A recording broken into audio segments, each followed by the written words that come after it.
Good morning. Eid মানে আনন্দ, ঈদ মানে উৎসব। ঈদ চলে গেছে, কিন্তু ঈদের আমেজটা এখনো রয়েই গেছে আমার মধ্যে। অন্যরকম একটা অনুভূতি, অন্যরকম একটা আনন্দ।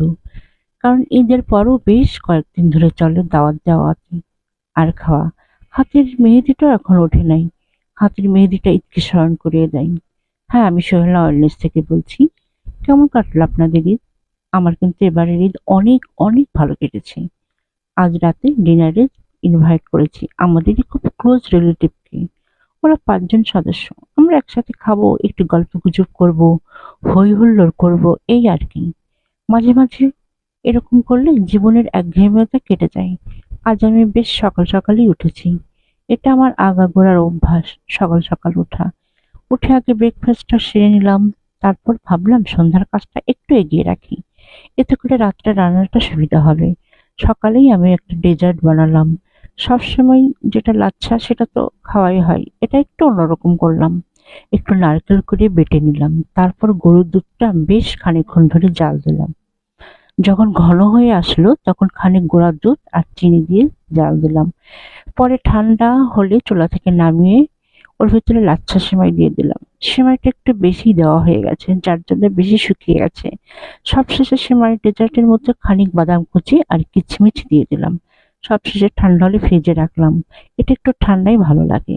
তারপর মশলাপাতিগুলো সব ব্লেন্ডার করলাম আর পেঁয়াজ বেরেস্তাটা করে রাখলাম। কিছু পেঁয়াজ, রসুন, কাঁচামরিচ সব কুচি করে রাখলাম। এতে করে সন্ধ্যার রান্নাটা বেশ এগিয়ে গেল। মুরগি আর ইলিশ মাছটা ভিজিয়ে রাখলাম, ওটা ছেড়ে গেলে ভালো করে ধুয়ে রাখলাম। দেখতে দেখতে সন্ধ্যা নেমে এলো। মাগরিবের নামাজটা পড়েই এক চুলায় মুরগি আর এক চুলায় ইলিশ মাছটা বসিয়ে দিলাম। ইলিশ মাছটা হতে বেশি সময় লাগে না। ওটা হয়ে গেলেই ডালটা চুলায় বসিয়ে দিলাম। শেষে পোলাওটা করে। আজকে সব রান্না দেখাবো না, সবগুলি আগে করেছি।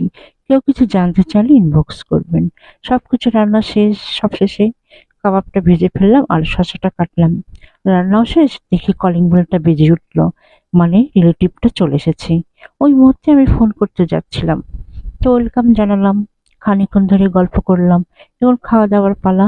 আমরা ডাইনিং টেবিলটা একটু ছোট, মানে ৪ চেয়ারের, তো আরো চেয়ার বসিয়ে দিলাম। আবার কেউ কেউ হাতে হাতে খেয়ে ফেললাম। এটাই আনন্দ। খাওয়া দাওয়া শেষে আরো খানিকক্ষণ গল্প করলাম। তারপর বিদায়ের পালা। ওরা চলে গেল আর আমি এদিকে গুছিয়ে গুছিয়ে রাখলাম। ঘড়ির দিকে তাকালাম, ঘড়ির কাঁটাটা দেখি ১২টা ছুঁই ছুঁই করছে। তো আর দেরি করলাম না, ঘুমের বন্দোবস্ত করলাম। সবশেষে বলি, জীবনে ভালো থাকার জন্য আনন্দটা খুঁজে নেবেন। কিসে ভালো থাকবেন আপনি? জীবন অনেক সংক্ষিপ্ত কিন্তু সুন্দর। এই সুন্দর মুহূর্তগুলোকে কাজে লাগান। আরো সুন্দর, আরো ভালো থাকবেন। Good night.